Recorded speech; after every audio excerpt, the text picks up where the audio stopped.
Manx Radio Podcasts, powered by Shaw. The Nation Station, Manx Radio.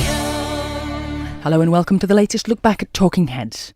Topics this week included the plausibility of the island taking Syrian refugees and DNA profiling for dogs. Here's Stu Peters with more. Talking Heads, brought to you by Magic Carpets, with the only Carndine design showroom on the island. Is a temporary resurfacing with the southern section of Douglas Promenade a good idea? The Department of Infrastructure has laid forth its next steps towards the redevelopment of Douglas Promenade. A financial motion will be brought to Tynwald to secure capital funding while further detailed design work takes place. In the meantime, around £50,000 is going to be spent on the temporary resurfacing of the southern end of the prom. Is resurfacing the southern end of the prom as a temporary measure a good idea or a waste of money? David says, my understanding is that the problem with the promenade is that they've got to get it right down because of the flooding in the hotels. The water ingress is causing a problem. There's also a lot of infrastructure down there, like sewage and drains, that are shot and need to be redone. Yes, I've heard that in the past, that it's the foundations are almost as important as the road surface itself. The whole promenade needs to be ripped up to the base about 10 or 15 feet below the surface to do all that. And you can't do that piecemeal. They've got to get it right down to where the water is seeping in and fix it. Good stuff, David. Thank you for getting in touch with that and reminding us. I think you're absolutely right, and that's what I've heard in the past about the need for what many people consider to be a Rolls-Royce very expensive scheme, but it's an awful lot of work to do. I just hope that the government throws a lot of resources at it, not just money. It seems that, we were talking on the programme the other day about, I think, in the north of the island, aren't they going to resurface the road, Lazaire into Ramsey? And it just struck me reading the story about it that they were going to employ one bloke with a wooden spoon to resurface the road because it was going to take about 5 years to do. So, it just seems crazy. These things anywhere else just get done really quickly because they throw a lot of people and a lot of machinery at it. Maybe we've not got the right machinery in the island, I don't know. Meanwhile, can't believe tarmacking on the new bridge at Laxey won't now be completed until after TT week. Unbelievable. That's from Postman Pete. They want a grand scheme from the sea terminal to Broadway, then just tarmac all the way to Summerland. Be better tarmac all the way, says David P. Well, it's already been tarmacked from Broadway to Summerland, hasn't it? So I assume it'll be the same stuff. I can't quite see the point that you're making there because half of that's done already. Yes, we must do this before another tourist season, but it seems this government's intent on going back to the plan which was voted against by the previous government, back to a grandiose plan, including this ridiculous culture zone. Hugely expensive, not necessary, for heaven's sake, just resurface it as is and leave tram tracks and parking as is, says Liz. They'll do a temporary fix, then that'll be the last you hear of it for at least 10 years, says somebody else. Bit of cynicism there, maybe. I don't know, listening to Ray Harmer, the infrastructure minister, he seems very keen on getting this done and doing the job properly, so he seems pretty committed to the job. So I don't think this is a sort of a make, do and mend thing. For the price of a Road King, what, a Harley-Davidson Road King? About 20-30 rand. Come on, just do it before a price increase. Think of the bikers who get here on first-class roads just to test their suspension. That's from Roger C. I don't think that's why the bikers come here, to test the suspension, but as long as it works, then fine, why not? I can't understand why it'll cost 50 grand to do the prom, says one of our contributors.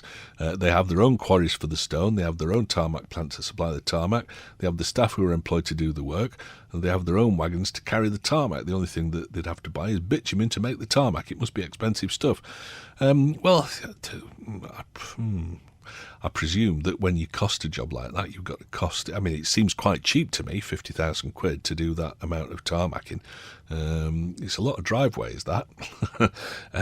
So I don't think it's expensive at all, but I suppose you've got to include the costs of paying the labour and all the rest of it as part of the cost when you quote money about things like this.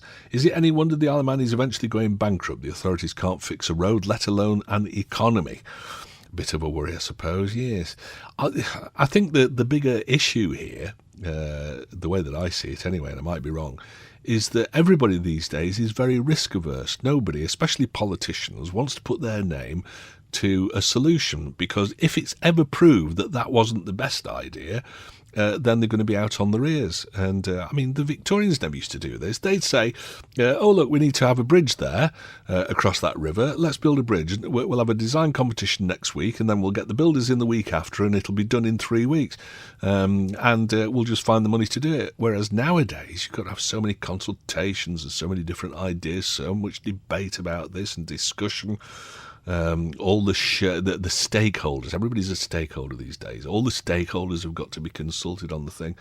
And all it is I'm sure, by the time you paid all the expensive consultants, all it is a way for the politicians to be able to say, well, no, we did go out to consultation on this. It wasn't my idea to do it this way. Unless it works, unless everybody applauds it, which very rarely happens, in which case they can say, I was the man who did that, of course. You see, you started with the cynicism. I'm just taking it to another level. Hey, boy, why don't they just get a proper company from the mainland to do it? Mainland? Somebody who knows what they're doing says, gee. Yeah, Wimpy's or somebody like that, Balfour Beatty. What are all the people to work on the prom? Where are all the people to work on the prom coming from, Stu? The DOI don't have enough employees anymore, and which contractors are big enough? We need the job doing right, not a rush job done by a bunch of cowboys. It's taken long enough already. It'll be fixed quicker than the hard-working MHKs have been squabbling about doing it, says Alan. Well, exactly, yeah. That's the worry. Our politicians love to discuss things because it means that they're not making decisions then that might prove to be unpopular. Will there still be a 12-inch drop going into the roundabout by the sea terminal? I've still not really noticed that. I must say I've been around it a few times, and I'm not quite sure why people are upset by that. Stu, it was on the television a couple of days ago. That bridge in Tadcaster in Yorkshire has been rebuilt in 12 months. 2 lanes of traffic after being destroyed by floods. Our lot was still deciding who was going to make the tea before starting the Laxey Bridge, says Howard. I don't know. I thought they did it in a fairly timely manner, I have to say. Stu, the dip at the sea terminal roundabout was smoothed out ages ago. That from Lawrence, thank you. I must admit, somebody said about it when it was first done, that roundabout by the sea terminal, about there being a big dip there, and I sort of drove around it. I didn't particularly notice it. The Nation Station, Manx Radio. Is the prospect of Syrian refugees resettling in the Isle of Man a plausible one? It's an issue that keeps cropping up here. Last week we heard the Council of Ministers has committed to review its stance on housing Syrian families after being presented with a petition carrying over 1,000 signatures. Claire Barder is an aid worker for Save the Children. She spent the last few months between Africa and Greece experiencing the plight of those fleeing conflict firsthand. But when John Moss went out into Douglas yesterday, he found the weight of opinion was on looking after our own first. Is the idea of the island taking in refugees a reasonable and a workable one? What do you think about this? Add your voice to the debate. It seems that the majority of people are against the idea, but let's talk to somebody who knows more about it certainly than I do. Phil Matthews is from Amnesty International Isle of Man and joins me on the line. Hello, Phil. I've been listening to the debate over the last week or so, and a bit like Chinese whispers, I'm afraid the facts and figures are all over the place now. Right. Can I clarify a few things first? Sure. Right, well, we hear the phrase humanitarian crisis all the time. It's bandied about so easily now.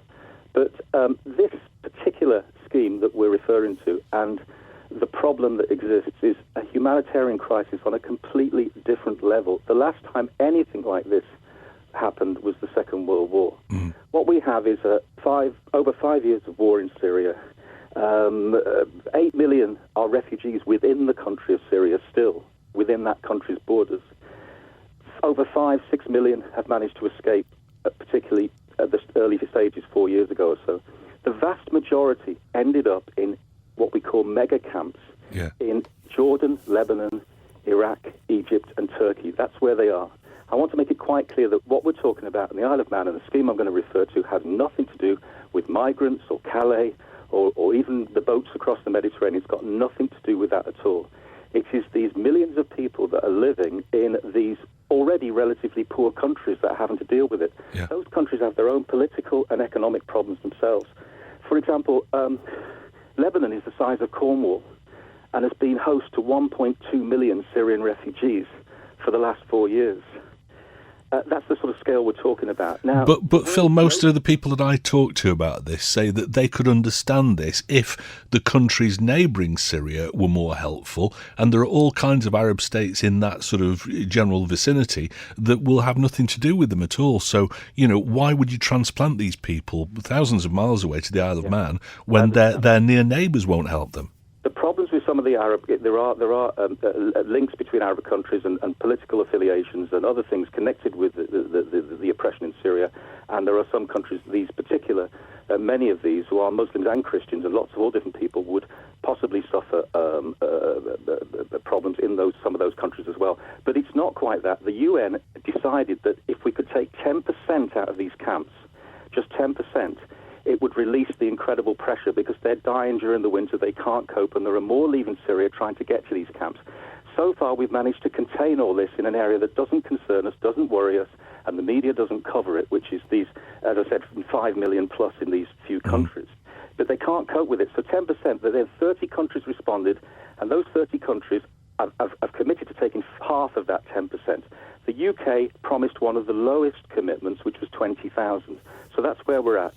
Republic of Ireland has committed to 5,000, I believe.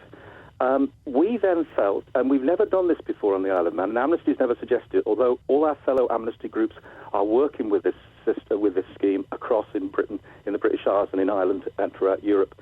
So it's just these Syrian refugees. They were living a life that was very similar to ours in terms of standard of living before the conflict broke out. So that's the other thing. Now, for the last 2, 3, 4, 5 years, they're living in appalling conditions, far worse even than what some of our friends here on the Isle of Man have experienced in their visits to Greek camps and so on. Yes. Far worse. So if we could relieve this pressure. So we then decided we could possibly opt into this scheme. Now, the misconception is about the scheme, and this is very important, because after 2 years of the scheme running, we now have so much evidence of how it's working and how well it's doing. I have a colleague from the Isle of Man who's actually in Belfast this weekend visiting the 300 that have been settled in the Belfast and Derry area. They are mainly families. Liverpool. And how's that working? Are they integrating in Northern Ireland? Yes, again, the evidence I'm looking at, for example, we brought up the issue of the Isle of Bute with the Chief Minister. He came back straight away and said that didn't work, they all left. And we were able to... Well, I mean, with all due respect, it just seems that the Catholics and Protestants can't agree with each other in Northern Ireland, so the idea of implanting a load of Muslims there... me when I heard it was Belfast, but it's been very successful there. Okay, all right. Working together on it. But very important, we are not offering... we are opting into a scheme that is run by the UK government. Nowhere in that scheme, even though we've had so much offers from people, is the housing part of it able to be offered by ordinary people. Now, the UK covers all of its scheme. The finance of it is through their overseas aid budget. We've looked at the costing of this, and if all 25, by the way, it's 25 people, not 25 families, right, as at least one MHK has been saying, it's 25 people maximum. The cost would take out about 10 to 15% of our existing overseas aid budget. Yeah. It would come out of that. It wouldn't come out of any of the other allocated money to other government expenditure. All right, Phil. I mean, that's reassuring, and the fact that it's 25 people and not 25 families, I think, will put a lot of people's minds at rest. But can you understand the anger? I mean, just listening to those people in the street who are saying that there are people that have been here 25 years, can't get onto a council housing list. So why would you bring people halfway around the world? And whatever budget it comes from doesn't matter. The fact is that people with nothing at all to do with the Isle of Man would be given preference over people who've been here for years. Yeah, first of all, again, some of those people are getting the wrong information initially what it's about. As I said, I've tried to explain exactly the needs of who these people are and what it's like. But I'm looking at the places where these people have settled. For example, Cumbria has got severe unemployment, serious flooding damage from last year, a lot of social problems, a lot of pressure on their services, and they're taking 285. So we've got similar. We're supposed to be a wealth. I know this thing, but then we were heard that we wanted another 10, 20,000 workers to come into the island as well. Yeah. We're missing 34 teachers. One of these people might be a teacher. Yeah, but would they speak English? I mean, that's the thing. This is the other thing. Do they? Okay. A close friend going to Belfast to actually come back with first-hand experience of this, and also reading the documents about the resettlement scheme and how it's working. The vast majority are families, and most of them do speak English because of the nature of the people who escaped first from Syria. Well, that's one of the concerns that people express quite often, that, if you've got children that are going to come over as part of this refugee package, if you like, then they're going to have interpreters in the schools, which is another resource that means that funding's going to have to be diverted. Team of people who are volunteering their services free of charge. You won't believe the people that we've got on our data bank of people who are definitely going to support this scheme. Can I also say one thing? A lot of our supporters are the people. This is incredible. The majority that signed the petition, and some of the people who are supporting this and working with this, are the people who are already working with the needy on the Isle of Man. They are the people who are working with the charities and the organisations, and individually with the people who need a lot of help here. They're the same people. Okay, And all right. They're aware of that. No, it's thank you very much indeed for joining us, Phil. It's good to hear your point of view on this.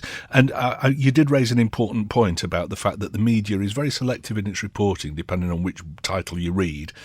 So, the ordinary man of the street often doesn't get, I don't think, an unbiased point of view on this.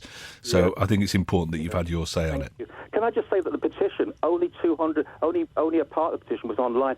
The 800 were actually on paper done around the island. Gotcha. A lot of people referring to an online petition where anybody could sign it. Only 230 were online. All right, fair dues. Thank you very much. That was Phil Matthews from Amnesty International Isle of Man. Let's move on, because I know that a lot of people want to have a say about this. And we've got Buster online too. Hello, Buster. Yes, a very simple situation is that the Isle of Man cannot accept the refugees because we do not have immigration law here to allow for it. Oh.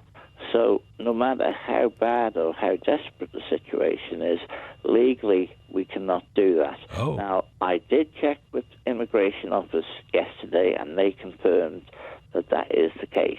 Yeah. We don't have the immigration law to be able to just take these people in and...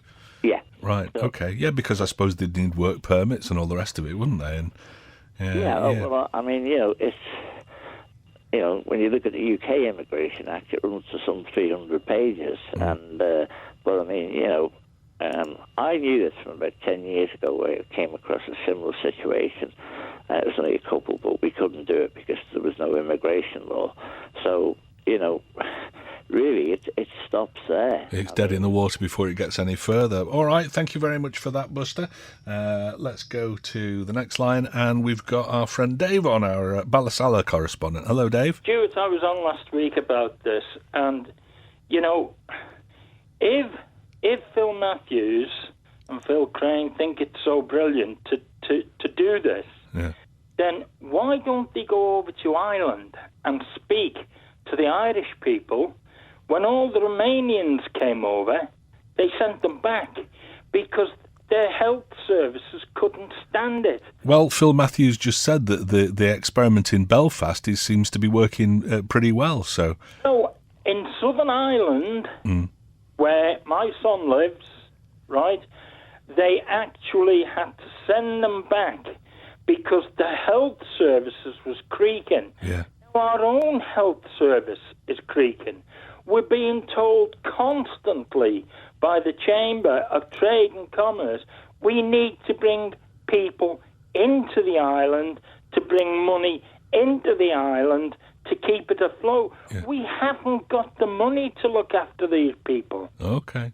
It would be nice if we did have, and it would be nice if our hospital could stand it. Well, yeah, I mean, you're only talking about, and I'm on the fence on this, so I'm not necessarily, saying that we ought to have 25 people move to the Isle of Man from Syria, but if we did, it is only 25 people. They're not all going to want to be in the hospital at the same time. No, and from what Phil Matthews just said, any costs involved in bringing them here would be taken out of the existing overseas aid budget. So, there wouldn't be an additional cost. It would just come out of the money that we already spend on overseas aid. But the people now, such as the One World Centre, are saying they want the overseas aid budget enhanced. Oh, yes, they've been saying that for years. We can't do it, Stuart.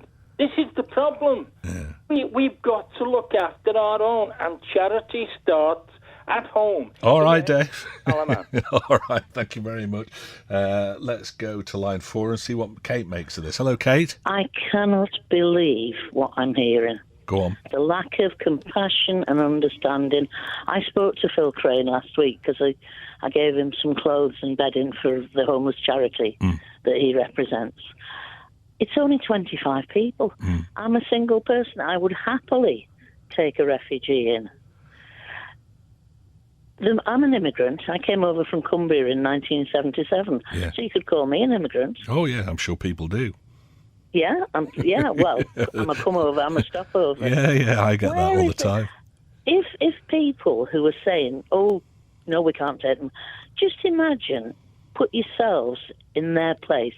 You're living in a refugee camp, you've got bombs dropping on you, you've got people shooting at you. You know, God loves... I understand what you're saying, Kate, and like I say, I'm on the fence on this one, so I'm not trying to make a particular point. If Buster's right and the law doesn't allow for immigration, then the law needs to change. I'm sorry. All right, but I mean... 25 people is a drop in the ocean. Some of the thoughts that people have come out with that I've seen, and it's made me stop and think, include the fact that why aren't these people trying to fight to actually free their own country from oppression? In the Second World War, everybody from Britain didn't just disappear and spread out around the world and try and escape from it. They actually stood and fought it. They are fighting for their freedom. That's why they're having bombs dropped on them. That's where they've been shot at. Hospitals bombed. All right, and the other thought, Kate, is that this is such an alien sort of a society to us. If, you know, if this conversation was about people who'd been flooded out of their homes in Ireland or in Scotland or in England or whatever, and that we needed to take refugees in the Isle of Man from England, Scotland and Ireland, I don't think people would have a problem with it, because those people would share, broadly, the same aims and objectives and live to the same standards that we do. People from halfway around the world are really quite alien to our culture, aren't they? And I think, is that part of the problem? They have a different culture, but Peel is full of Polish people. I pass them in the street and they're chattering away in Polish. But even Poland shares, generally speaking, our value. I mean, women aren't disregarded completely in Poland, are they? Whereas in these Muslim countries, women are very second-rate citizens. Yeah, but there's no good throwing money at Syria. They need to be taken out of the dangerous situation they're in. And Phil Crane said, we're asking to take a percentage of what the UK are taking. Yeah. Now, 25 people. We're not talking thousands or even hundreds. We're talking about 25 people. Surely we can accommodate them. All right, fair dues. Good point. Well made. Thank you, Kate. David's on. Hello, David. I think we shouldn't have Syrians coming here. Lots of reasons. One of the main ones, how do you know one of these refugees hasn't actually been brainwashed and they're going to pop a bomb at the airport or the sea terminal or something like that? You can't guarantee it, can you? I suppose not. I just wonder whether or not that's sensationalist thinking, though. Whether or not it, you know, in the great scheme of things, that is remotely likely. I don't know. Maybe it is. But, you know, you'd look silly 5 or 10 years down the line if you'd imported problems. Yes. Said, oh dear, perhaps they shouldn't have come. Yeah. And I mean, other less minor issues. We're a very secure island. I mean, they're from a poor area and they'd be coming here penniless. Yeah. How do we know burglaries wouldn't increase even if you didn't get the other? All right. Well, I mean, that's obviously putting the worst possible spin on the situation, but all right, it is a point of view, and there are no bad points of view on this programme, however much we might not like them. Robert's on. Hello, Robert. My point of view is that if you have 25 refugees on the Isle of Man, there's nothing to stop them from writing letters back home saying, it's lovely over here, come to live on the Isle of Man. Well, just because they say that doesn't mean to say that anybody else would be admitted. No, but they can come over. They can just come over anyway. There's very little stopping them from coming over. No, I don't see that at all. I think that's a poor point of view. Okay, let's move on and have a word with Margaret. Hello, Margaret. Right, people coming over to the Isle of Man. Yeah. Let me give you my ideas. To start with, there are at present 300 people on Douglas housing waiting lists. Yes. Now, if 25 people, Syrian families came over, to start with, where are they going? If any of them got on those houses that were supposed to be for these people on a housing list, that would cause an awful lot of resentment. Of course it would. And the schools are full at present with different nationalities of children in. The hospital is scratching the barrel for money at present. That's why waiting lists have gone so dear. Trying to get on a doctor's appointment, you've got to wait 2 or 3 weeks. Now, somebody else was at Sunday, I heard a lady from some charity. Well, in the wartime, we brought people in. That was a different matter. Yes.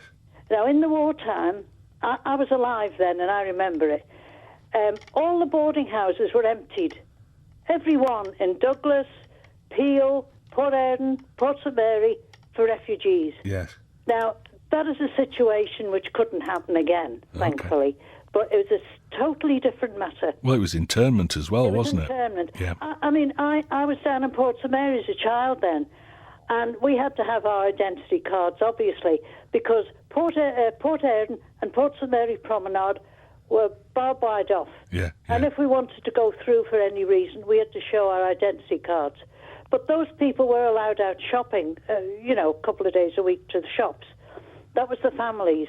Now, you're never going to go back to a situation like that, and hopefully we never do. But to try and get these 25 families here... No, 25 people. You're making a very bad mistake for people who are desperate on the island at present for housing. All right, Margaret, thank you very much. That's my opinion. No, and everybody's a lot of people entitled to disagree with me. it. Good stuff, thank you very much. It's Fenella. Hello, Fenella. These people that are coming from Syria they're desperate, aren't they? They are desperate, and some of them have been through dreadful times. We already have Muslim families on the island. Yes. Because we have Indian restaurants. A lot of the Indian restaurants are run by Christian Indians. But, there must be one or two. But there are one or two Muslims around. And I don't believe that if they're vetted properly, and there's only 25 people currently, why we can't just let them come, because we are very cosmopolitan in the Isle of Man. Yes, already. we are, Fenella, but you must take the point that came from our last caller, which is that it would cause resentment if these 25 people were given priority housing over people who've been on council waiting lists for years, for example. Maybe we should just take them as we've got space for them.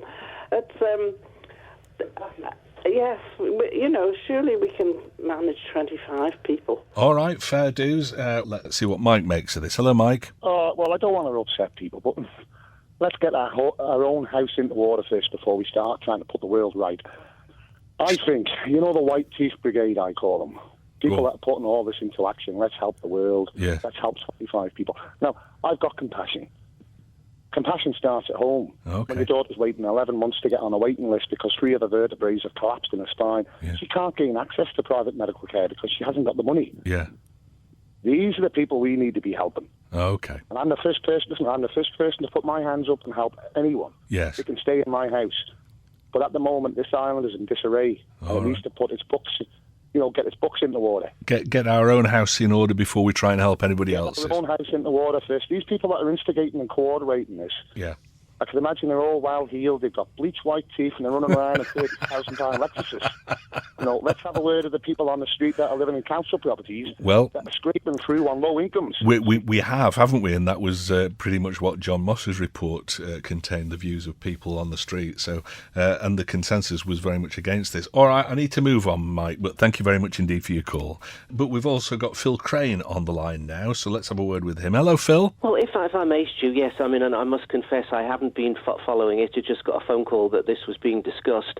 But I just thought I would ring in because I was one of the 4 people that presented the 1,000 signature petition to the Manx government last week, urging them to take onto the island 25 Syrian refugees over the next 3 years. We didn't pluck that figure from the air. David Cameron committed the UK to taking 20,000 up till 2020, and so we prorated the figures down according to population, and that's how we ended up. We could take those all at once, or we could take them gradually up till 2020. That would be up to us. But that would be, so we're not talking an invasion here. We're talking about a modest number, and in a nutshell, it's a plea to take our fair share from the island.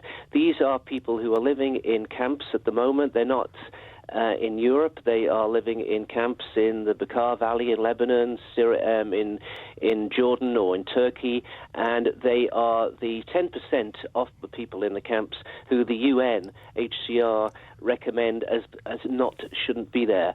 So they really are the most vulnerable.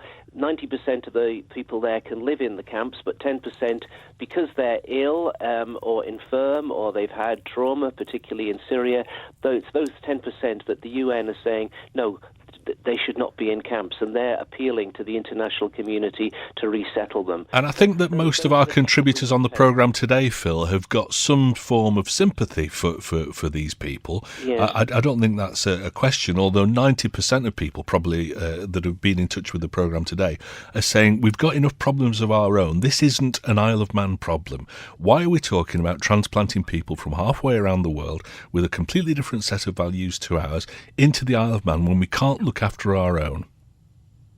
It's a world problem, Stuart. It's not just an Isle of Man problem. It's a world problem. In a way, the alternative to taking them is to put our head in the sand and say we're a little enclave in the Irish Sea. We're not part of the international community. We'd rather build walls than build bridges. Well, yeah, but I mean, you say it's a world problem, but, you know, if my neighbour's grass is grown too long, I don't go out and cut it. It's his job to do that, isn't it? That's right, but that's not a matter of life or death. Okay, so and that's what makes the difference as far as this is concerned. It's a humanitarian imperative. Yeah. And what about the complaint that we often hear from people who say, well, you know, why aren't there Muslim brothers and sisters helping more? You know, there are countries around that area that just won't take these refugees in. And these are the very countries, Turkey, Lebanon, Jordan, Iraq, that have taken them in. Saudi Arabia? United Arab Emirates? No, not the Gulf. Turkey, Lebanon, Jordan, Iraq, those are the countries that have taken them. Those are Muslim countries. And the Gulf states? Their reason for not taking them is what? Not the Gulf states. No, notably not Saudi Arabia or the Gulf states. They should, but they don't. Turkey, Lebanon, Jordan, Iraq, those are the ones that you've got almost, I think, 3 million people living in there. 5 million people living in those surrounding Middle East countries out of Syria's population of 23 million. So Europe has actually only taken a relatively short, small proportion so far, Germany being an exception, but it's those countries that we're taking them from. So the bulk, as in other refugee countries, problems elsewhere in the world, the bulk are in the neighbouring countries, whether that's Africa or the Middle East. OK, Phil. All right. Thank you very much for your call. More of your comments. P.S. Does it work in a similar way to fostering somebody? Will the do-gooder that opens the door get paid? Asked G. I doubt it. Well said, Phil Matthews. That was in part one. In correcting a lot of the misinformation being put around, I find the self-centred, heartless objections to holding out the hand of compassion to fellow human beings quite shameful. If we can't accommodate 25 people in distress, which most of us will hopefully never experience, then it's dreadful comment on us as a society. If the people of Cumbria, Northern Ireland and Bute can offer this help, there's no earthly reason that we can't do it. I do think that there are bad points of view, actually, Stu, if they're based on bigotry, gross stereotyping and scaremongering on the lives of refugees being criminals or terrorists. For the Christians amongst us, what happened to there but for the grace of God, and for us humanists, there but for fortune. Try not to despair about my fellow citizens, says Pete. Okie dokie. Let's take one more call on this, and it's Howard. Hello, Howard. Well, I was listening to the debate there, but when Phil Crane come back on again, obviously pleading for the Syrian refugees, etc. Yeah. Now, God help them out there. I have every sympathy. But there are an awful lot of young men who, like as somebody said, when Britain was in trouble, the young men got up and fought. Yeah. Why don't they do the same? But what this Phil Crane has just said, and sort of shot himself in the foot, that these people are traumatised, they're seriously ill, they're very sick, and they're going to import that into a place here that is struggling at the moment. Yeah, that seems to be the point of view of a lot of people. Yeah, the hospitals, doctors, everything in the healthcare system, not only that, schools, etc., but they're wanting to import a serious problem. And once you get one person in here, as somebody else said, they're going to say, oh, come on to the Isle of Man. It's brilliant. You get everything here for nothing. All right, fair dues. I think that's a fairly popular point of view. Whether or not there's any credence to it, I really don't know. Like I say, I'm very much on the fence about this.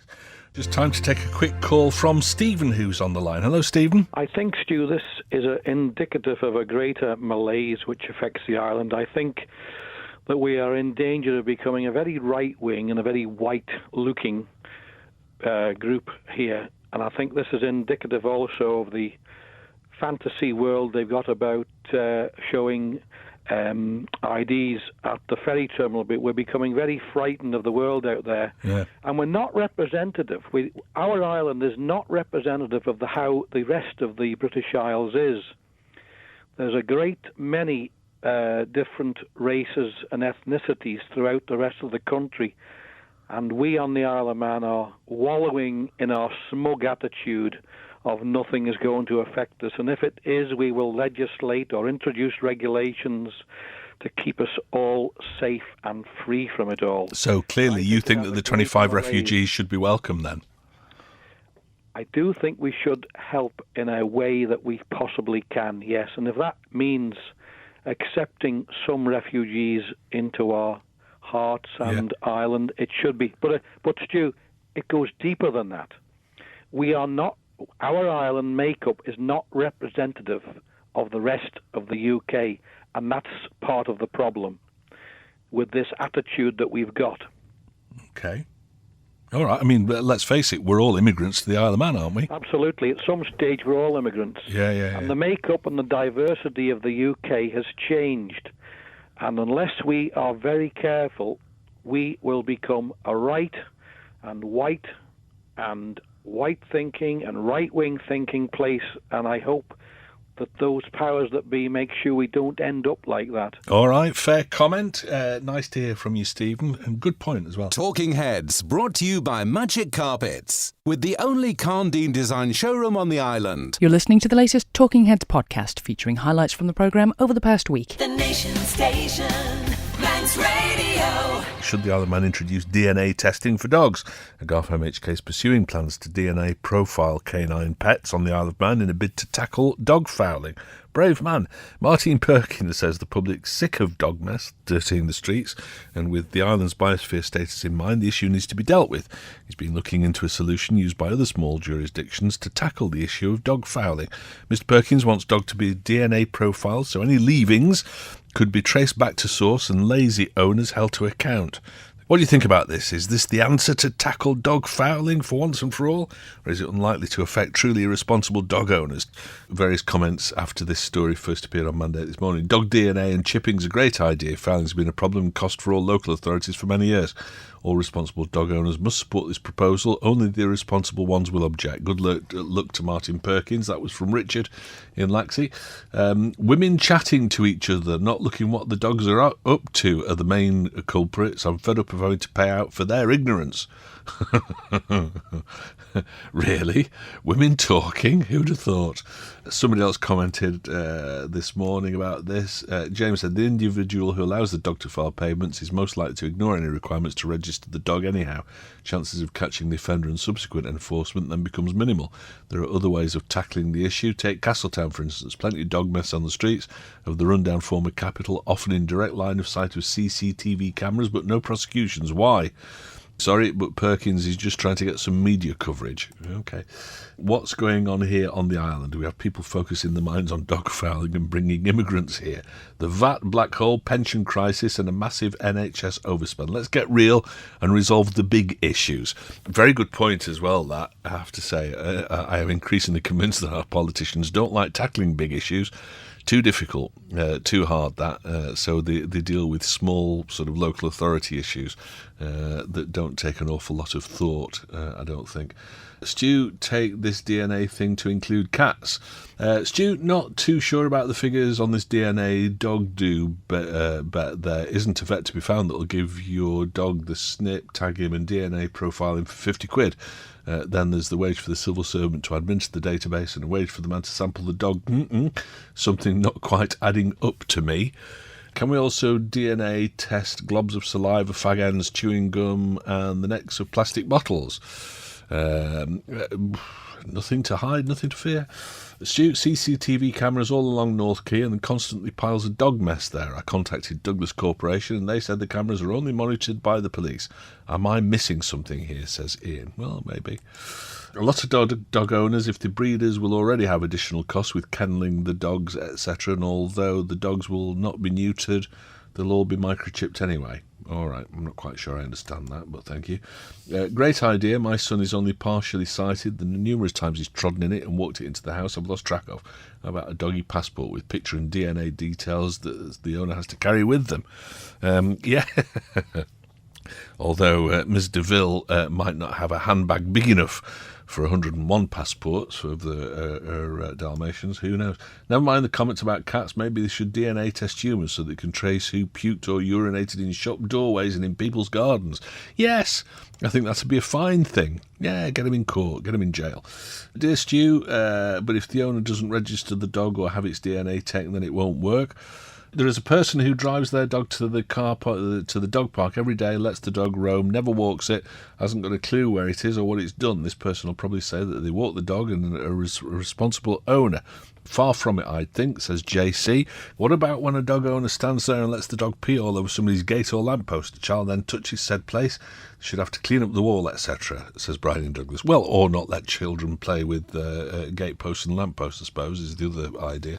But yes, I suppose. Hi Stu, will I be able to get my furry hat microchipped at Specsavers, says Brian. Yes, I expect so. About time. Dog licences were a couple of £100. Don't mind doing away with them, says Ray. Stu Dog Poo, yes, in an ideal world, DNA testing would be good. Bad dog owners should be named, shamed and prosecuted. But come on, this would cost so much to administer and would be massively bureaucratic. It would be far cheaper and more practical to employ 6 unqualified poo pickers, here's a thought, to just pick it up and put it in the bin. We have laws now which are not enforced. Maybe we should be using them first. We have real financial issues on the island, and Mr. Perkins' idea would be a costly sledgehammer to crack a nut. That from Jane. Okay, well, that's a whole different way of looking at it. The amount of money that it's going to cost to do this, employ half a dozen people to be on a dog poo patrol. You know, they have programmes on the TV, worst jobs in the world, don't they? That must be fairly high up there, I would have thought. In theory, dog DNA testing is a great idea. Unfortunately, the follow-up and prosecuting offenders would be the letdown. It would end up costing the taxpayers a fortune. Simplest solution, superglue the dogs. No, I'm not going into that one. You're welcome, says Mal. Yeah, thank you very much, Mal. Afternoon, Stu. I sometimes feel that I'm on the Truman Show living here. Dog chips, whatever next. Great to sail that sailboat, and hopefully Gary and Ramsey. Yeah, okay. Forget public sector pension debt. Forget the high cost of utilities. Forget failing health service. Forget forge the cost of something about the cost of government dog poo. Far. As a text, it doesn't work. It kind of runs out in mid-flow, but I think we get the point that you're making, that there are more important things. All dogs should be DNA tested at birth and also licensed there and then by the breeder before selling. All of the dogs, including those that are exempt from licensing, should then be DNA recorded. These include police dogs, farm dogs, rescue dogs, etc. My microchipping costs £30. Don't know who does it for a tenner. Right. Stu, in conjunction with Bill, Dale and Beach Buddies, my wife and I look after Molly Quirk's Glen in Onken. There are loads of poo bags chucked into the bushes and the undergrowth. We make an effort and got them all out yesterday. We must have removed about 15 to 20 bags. Aren't people just disgraceful? There are bins for the dog poo at the entrances to the glen. If you're carrying bags and go to the effort of bagging your dog's poo, then why hurl it into the bushes when nobody's looking instead of carrying it for a few minutes and disposing of it properly? Huge fines would pay for the DNA test. Yes, they would. Each one of these bags could have been tested. £1,000 fine for each one. Probably the same people doing it, so it would cost them several £1,000s, plus the threat of removing the dogs. A few cases given broad publicity is all that would be needed, says Paul. I agree entirely, Paul, with everything that you say there. The only thing that I would suggest, people say, and I think I've got another text from somebody that ends up getting these bags dropped in their bin. Why would people do that and not carry them home? The thought makes me gag of walking around with a warm plastic bag full of dog poo, to be honest. And the sooner, if I was a dog owner, the sooner I could get rid of that, the better. but not in a tree or on a gatepost, certainly. Here we go, from Kath. I live on a main road. My bin is emptied early on a Monday morning, about 6 o'clock. I can guarantee that when I go and bring it back in, there's already a bag in the bottom with dog poo in it. Why do people do that? If they've gone to the trouble of picking it up, why not put it in their own bin? Surely they have to walk past it to get back to their own house. I'm going to put up a sign which says, CCTV in operation, don't put things in my bin. I used to walk up towards Governor's Hill, and the amount of dog mess in bags hanging from the trees is unbelievable. It must take some effort to swing it all the way up into a tree. Why don't they take it home? Well, like I say, I'm sorry if it's your lunch break, but I'm gagging at the thought. People shouldn't be able to buy a dog unless it's been microchipped. Yes, the person selling it should have to have it chipped, and when they sell it, they must tell the authorities who the new owner of it is. Yes! You've got to do that with cars and things. Why not with animals? Here we go again to the dogs. My family no longer come over because of the dog issues and negativity over dogs. Let's sort out human abuse first. Children shouldn't be allowed on beaches. They're far worse to deal with, says Sue. I don't know that you'll find much traction on that one, Sue, to be honest. DNA testing only proves what dog it came from. It doesn't prove that the dog left it there. What? That seems to be a technicality. I don't know if that's necessary. The answer is, Stu, all dogs to wear huggies when out and about. Stu, time-lapse cameras on the bad routes, and when the person's caught, give a massive fine and a month of dog poop picking. That's from one of our friends in the north. Yes, I think that'd be a great thing. The answer to disliking carrying around a warm bag of dog poo is also to take another carrier bag with you and put the dog poo bags in that. Simple, says Paul. Yes, I suppose so. But still, it's just the idea of carrying it around, though, even in a carry bag. Kath called, surely if, whenever a dog is identified by DNA, the owner of the dog is made to pay the cost of the testing, there wouldn't be a problem. You'd have thought not. Give them a big fine, make them pay for the cost of the testing, then there'd be no cost to the taxpayer. Absolutely. The Nation Station, Manx Radio. Is there a way of making the island's meat plant viable enough to run without subsidy? Members from the agricultural community will gather in St John's tonight to discuss the future of the meat plant in Tremode. It's arguably one of the biggest issues facing the farming industry and the new administration. Discussion and debate will now be had on what's the best course of action moving forward. Is it possible, though, to make the island's meat plant viable in its own right? Have your say on this. We've got Sean on the line, who I think knows a bit about the industry. Hello, Sean. Probably shouldn't say too much before this meeting tonight, because I might get lynched when I get there later, maybe. But we definitely need a meat plant on the Isle of Man, and because, you don't need to look at the weather. This last few weeks have been a bit windy. Yeah. If they shut the meat plant and try shipping the livestock off, the steam packet are quite happy to stop any livestock shipping if it gets too rough, which is, sensible, yeah. It's sensible, yeah, because, animal welfare is the first issue, isn't it? But also if they bring in a travelling meat plant just to do pigs and sheep, what about the cattle on the island? If you've got an animal which, he's a bit sore on his back leg or something, he's not fit to travel 8 hours across the water somewhere. Okay. What are you going to do with him? Are you going to just dig a hole and bury him? A perfectly healthy beast. Yes, apart from that, beast. There's so many different ideas, and Phil Gorn was one of the instigators of lifting the red meat derogation as well. And ever since he lifted that, and introduced the countryside care scheme, which he was also involved in, the farming job has just nosedived, which they were told it was going to. But in fairness to Phil Gorn, I don't think he wanted the meat derogation to be lifted. I think he fought against it as much as he could. I think it was Europe that decided that we couldn't have the meat derogation anymore. Well, we're not a full member state of Europe, so how come... No, I know, but... through whatever agreements we've got under Protocol 3 or whatever, or it might have been the UK, but I'm pretty sure it wasn't something that we sought out. I think it was something that was foisted upon us. I might be wrong, but... By the bureaucrats over there, which should have been given the 2 fingers, really, shouldn't they? Told where to go. So it's mostly about food security, Sean, as far as you're concerned. It's important that we produce our own food as much as possible. Absolutely. Yeah. Absolutely. We can grow the cereals on the north of the island to feed them and to bed them with a straw, and there's so many industries revolve around a meat plant. Yeah. I've got a full-time job in the industry to support my own farming, which is only a very minor farming enterprise, and so has lots of other farmers have gone out and got other jobs to subsidise the farming. Yeah. We don't all sit back and get money from the taxpayer, which we all are taxpayers as well. Of course, but what do you think about this suggestion that we've had a number of times on the programme, that we ought to get rid of this countryside care scheme, or whatever it's called now, and that farmers ought to be paid government money in terms of what they produce? What they produce, whether it be vegetables, cereals, whatever. If you don't produce on your land or rented land, you get no subsidy. Simple as that. And is it right that it's the landowner that gets the subsidy at the moment and not the actual farmer? So you could be renting a farm from somebody and you're not the one that gets the actual the funds from government. Is that right? That is happening, but it's how you draw up the tenancy with the landowner. Yeah. It does happen in cases.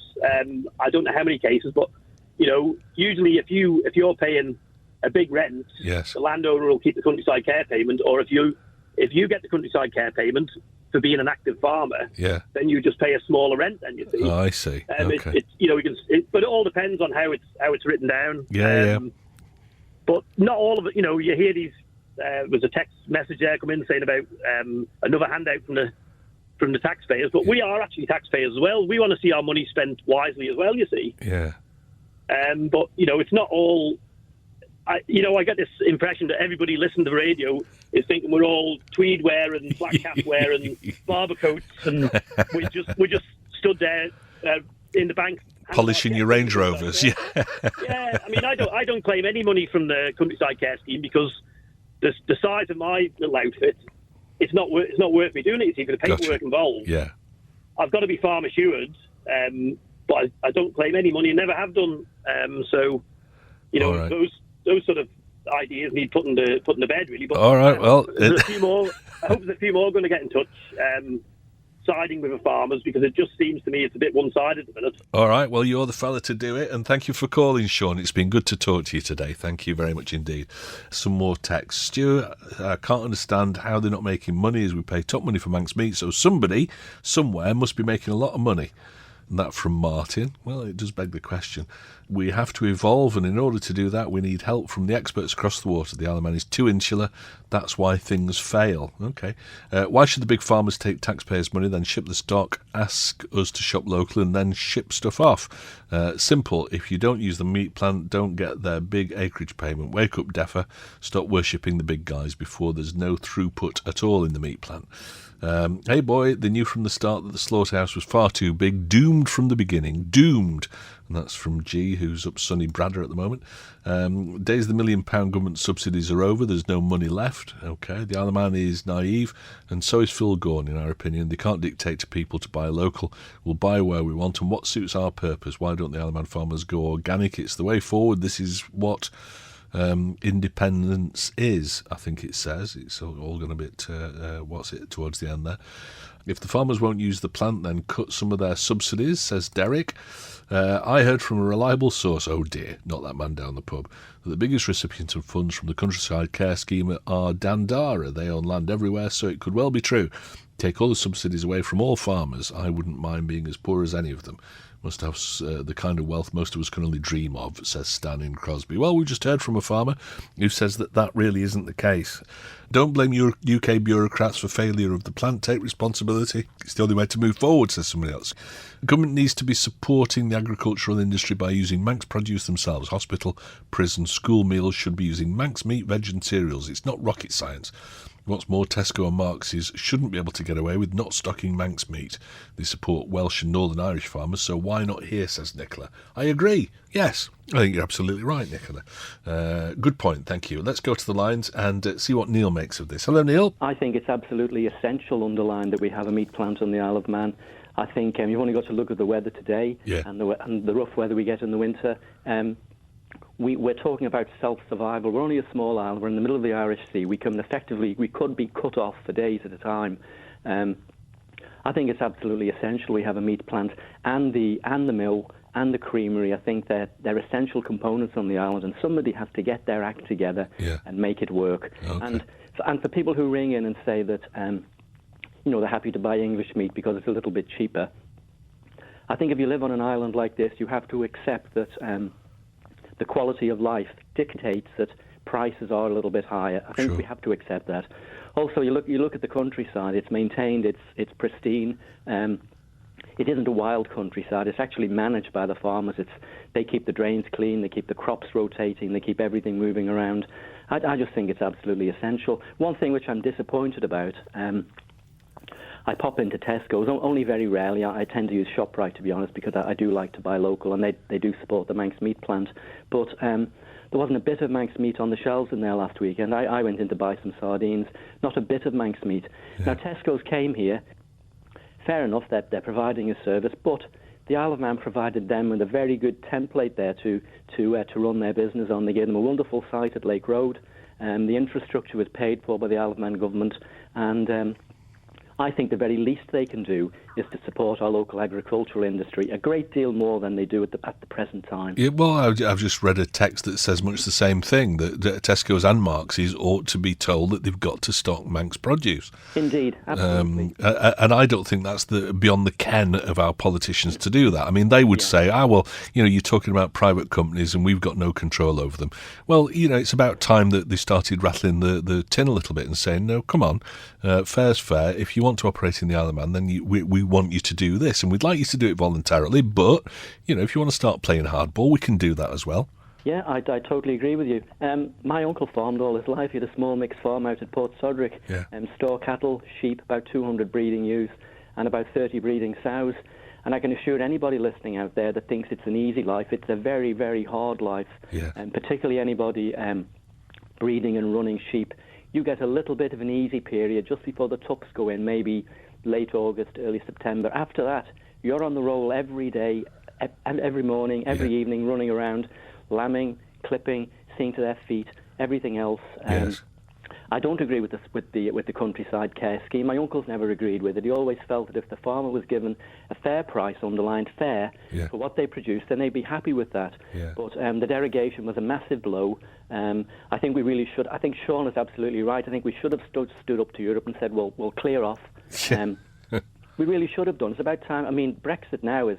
I think it's a capitulation of unrest because we're unable to organise our own home industries the way we want to. Well, I think that's why a lot of people voted for it, because they were fed up of being dictated to by Brussels. Indeed. Well, we shouldn't be dictated to either, and I think it's absolutely essential that we have a good food industry on the Isle of Man. So well done to all the farmers out there, and they certainly get my support. Lovely. Thank you, Neil. Good points, well made as ever. What do they do in the Channel Islands or the Scottish Islands? Do they have to ship them out there? I don't know the answer to that. One or two farmers might be as described. Don't paint them all with the same brush. An old saying says, don't bite the hand that feeds you, says Dave. Hey, listen, I'm not saying anything. I'm just reading out your comments. It's up to the management of the meat plant to make sure that it's run efficiently, as a private company has to do. If they can't do it, get new management in to run the plant, says JC. Well, I think that's one of the suggestions that was made, isn't it? The money's going to the butchers. How many people buy their meat from the local butcher, assuming it is local? Unfortunately, not many butchers sell much Manx meat, including many butchers that supply restaurants, schools, hospitals, etc. That's the biggest problem, I think. If they bought more Manx meat, there'd be more demand for it from the meat plant. If the sums of taxpayer money being handed out to farmers aren't so embarrassing, why don't they make the figures available to the public, says Bert in Port St Mary. Poor Stan has shown himself up as completely ignorant about farming. Stan, Sean, there might be one or two wealthy landowners, but life on a small holding is often very hand-to-mouth. The loss of one animal can cost hundreds. I don't understand why so many people have this nasty jealousy about farmers. Should be sent to work on a small holding for a month in winter and see how easy it is to them. These people need educating before they go spouting rubbish, says Sue. Good stuff. Well, thank you very much for putting them right about it, Sue. Let's go to the lines and have a quick word with Paul. Hello, Paul. Trouble with farming these days is that people haven't got no idea how much it's costing on the food-wise, hay, silage, barley and cake to keep them. Yes. Producers. And when we put 20 lambs in the fat stock, our killing costs, we only get paid for 18 lambs out of 20. I see. Right, okay. No, that shouldn't be. So what you're saying is that there's not a fortune to be made at the job? The charge is far too high. Right, okay. All right. Well, I think that's one of the criticisms that's levelled at it. The charges are too high. Talking Heads, brought to you by Magic Carpets, with the only Carndine design showroom on the island. That's it for the latest look back at Talking Heads. Our thanks to everyone who took part in the programme. If you'd like to get involved in the discussion, you can call, text or email between midday and 2 p.m. on weekdays, or you can get your thoughts to us via Facebook or Twitter using the hashtag #MRTalkingHeads. You can listen back to each day's programme in full using the on-demand section of manxradio.com. And if there's anything you think we should be discussing on the programme, let us know by emailing talk@manxradio.com.